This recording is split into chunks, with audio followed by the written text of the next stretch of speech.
Bonjour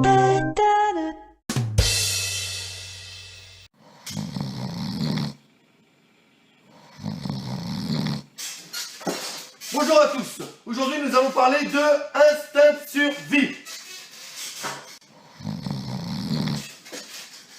Le film qui cartonne aux États-Unis et qui sort mercredi prochain en France. Grâce à mes contacts dans le cinéma, j'ai pu aller le voir en avant-première à l'Aquarium de Paris. C'est pas terrible. Alors c'est simple, c'est l'histoire d'une serveuse solitaire qui se fait attaquer par un requin blanc. Un synopsis hyper connu et exploité des centaines de fois. Alors faut arrêter de déconner. Les Dents de la Mer, c'est fini. Ça fait longtemps qu'elle est partie chez le dentiste. Steven Spielberg, il m'a appelé, il est pas content. Il va se mettre à porter plainte bientôt. Alors un petit conseil les réalisateurs. On ne fait pas de classique sur un classique. Arrêtez de dépenser des millions pour faire de la daube.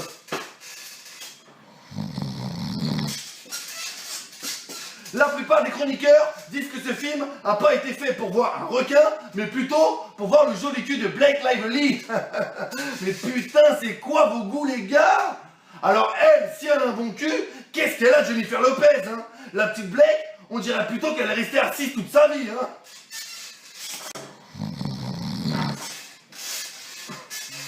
Bon, ce film peut faire peur, car il y a quelques moments de tension. Mais au fond, le scénario, il est trop prévisible.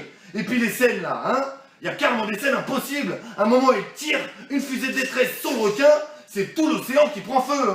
Alors là, faut m'expliquer. Toi, tu peux essayer de foutre le feu à de la flotte, tu vas y passer toute ta vie, c'est moi qui te le dis. Et puis un requin comme ça n'existe pas. Dans la vraie vie, c'est tous des Gilbert Montagnier. S'il te croque, c'était une erreur. Il te relâche tout de suite, rapidos. Il sait qu'il t'a pris pour une otarie ou une baleine. Alors, Laurence Broccolini évite l'océan Indien. Petit conseil d'amis,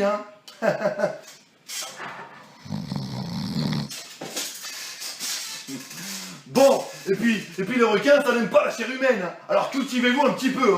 Il serait peut-être temps de se remettre à regarder Commandant Cousteau. Alors la note, 4 sur 10, car la fin, elle est ridicule. Moi, c'est le genre de film qui me rend narcoleptique.